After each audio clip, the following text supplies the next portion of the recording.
Hey G-Fans, GojiFan93 here, and welcome to day 25 of the Godzilla-thon. Today we will be taking a look at Godzilla vs. Megagurius.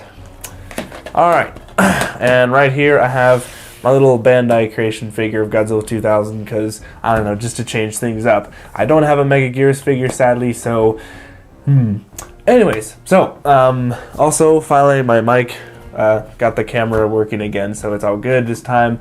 And also, I'm recording this actually on the same day I reviewed Godzilla 2000, because tomorrow will be Mother's Day, and I'll probably be busy, I don't know with what. So, yeah, so just thought I'd record it for tonight and put it up for tomorrow. So, yeah, Godzilla vs. Megagurius.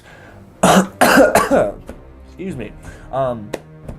Really, you know, after rewatching this movie again, I've been very unfair to this film, actually, in the past. In my past videos, I kind of regarded the film as probably the weakest in the Millennium series, and, you know, it still might be considered the weakest in the Millennium series, but after rewatching it, it's actually a very fun and entertaining movie. And I don't know, maybe it's just because I'm watching on Blu-ray now, but it's good. It actually is really good. I mean, I still really don't care for Megagurius as the new monster, but I mean, Godzilla looks really good. The special effects are way better compared to Godzilla 2000. It seemed like Toho, you know, remembered that, oh, maybe we should do more practical effects rather than a bunch of CGI stuff everywhere, you know.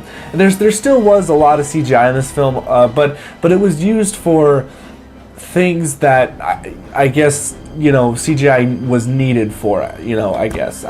But, you know, overall, I really liked this film. After rewatching it, I definitely kind of regret, you know, in the past in my channel saying that this film was kind of the least. I think I put it even on my least favorite Godzilla movies, but now I'm taking that back and saying this film is actually really good. Yeah. So, pretty much, what I really like about this story is that they're trying to, basically, the movie starts out in a flashback way, where they start with, like, 1954, but what I really liked about what they did with this is that they used the Godzilla 2000 suit, and they kind of put him, like, photoshopped this new footage in with the original 1954 footage, so it was really interesting. So they say that he arrived in 1954, they talk about, you know, the origin, whatever. So apparently what they're saying is that this is another reboot. I know a lot of you probably know this, and the Millennium series is infamous for the fact that every single film was another reboot, except for the two Kiryu movies. But what I kind of see is, I can actually kind of see Godzilla 2000 and Megagurius be together. I can see them being back to back. I don't see why Godzilla 2000 can't connect with Godzilla vs. Megagurius. But anyway, so then they say, like, you know, Godzilla's attacking nuclear plants, which makes sense. And it was like 1966, and they had like some flashbacks there. And then there was a flashback in 1996, and it was following the main heroine, I should say, and she is part of this group, and they have to go on. They're kind of like doing an EDF style, where they're running with rocket launchers and they have to shoot at Godzilla. Basically, what happens is that her commanding officer tries to protect her, and he ends up getting killed, and she ends up regretting it and wants revenge on Godzilla. And they kind of, you know, this kind of storyline with the character and someone dies because of their fault or because of Godzilla and they want revenge on him, this seems to happen a lot in the Millennium series. Or not a lot, but it happens more than it should, I guess, because this was the biggest thing in, like, with Kiryu also. There was a storyline, but we'll get to that when we get there. But yeah, and then it goes to present day where, you know, it's like, okay, well, you know, let's try, and this was also in 1996 during that flashback, they said, well, let's try plasma energy. And then they realized, well, what if that brings back Godzilla? But there's a guy, he's actually part of the Godzilla group. I totally, wow, you know, I am terrible at this, but I completely forgot what the group was called. The G... damn it, I totally forgot. I'll probably put a text in what they were.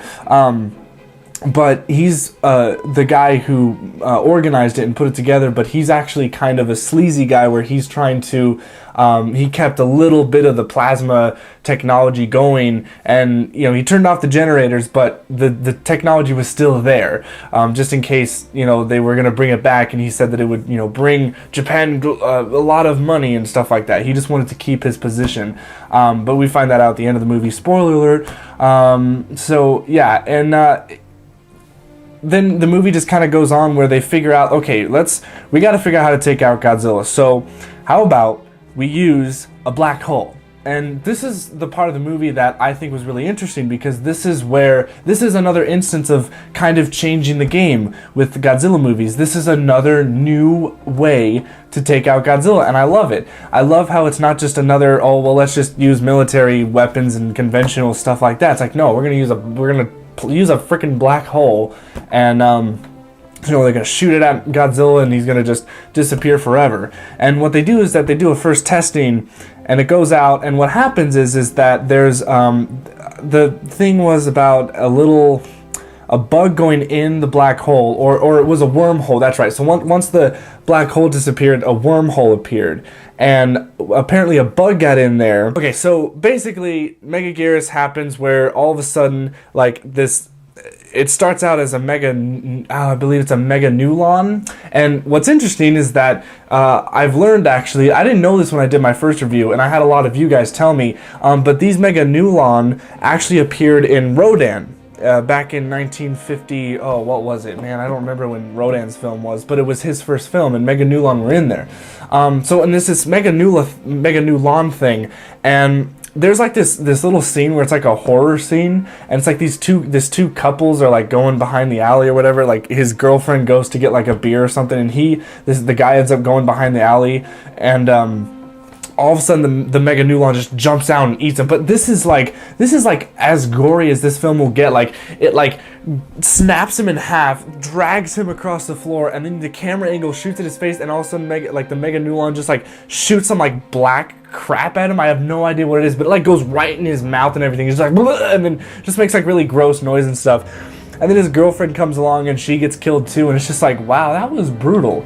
But then it ends up evolving, and then it changes into a Meganula, and then there's a bunch of them. There's like a swarm of them. So then what they end up doing is that the Meganula decide to go to Godzilla, and they swarm him. And this scene I actually really love. I love how Godzilla had to like use, like he just had to do so many different things to get these Meganula off him. I mean, it was like a swarm that was going on him. They were going on him. They were stabbing him, so that they were taking his energy, or his once again, this is kind of like his enemies get created because of his G cells, or you know, whatever.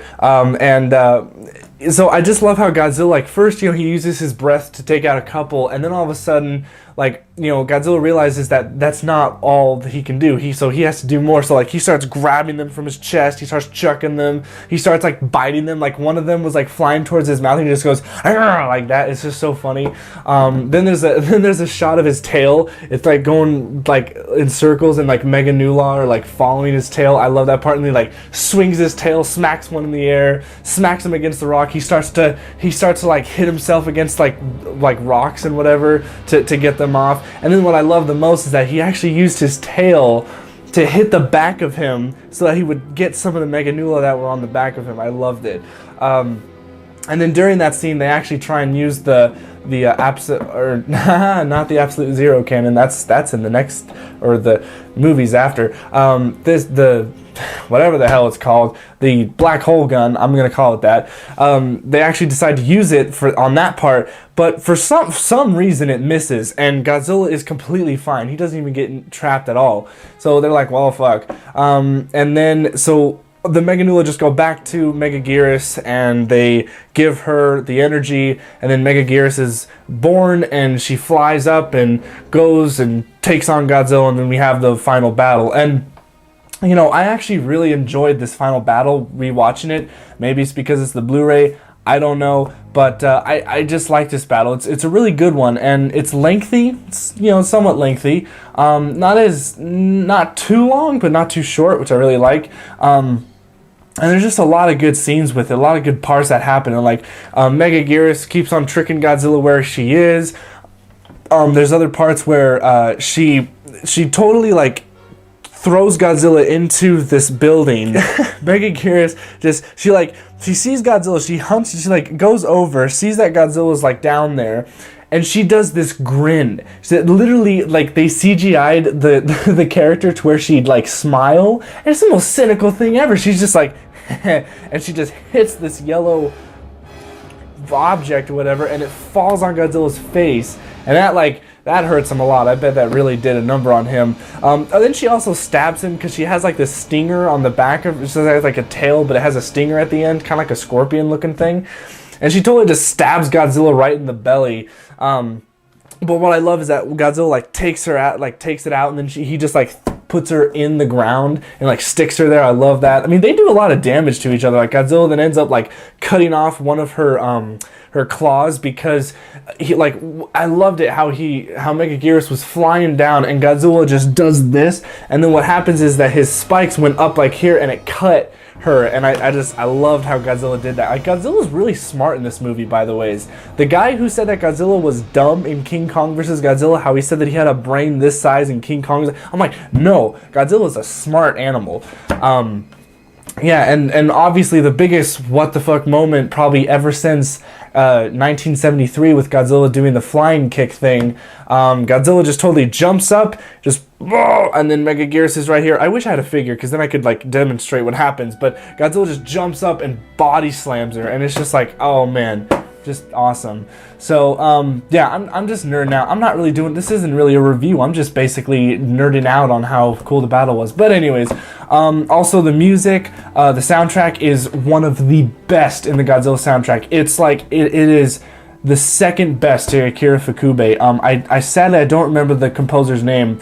I thought it starts with an M, Mishiro something, I might be wrong on that, but and it's actually a female composer, and it's just like, and she does an amazing job with this soundtrack. The soundtrack is one of the best I've ever heard, and definitely is up there with Akira Ifukube with giving really good scores and stuff.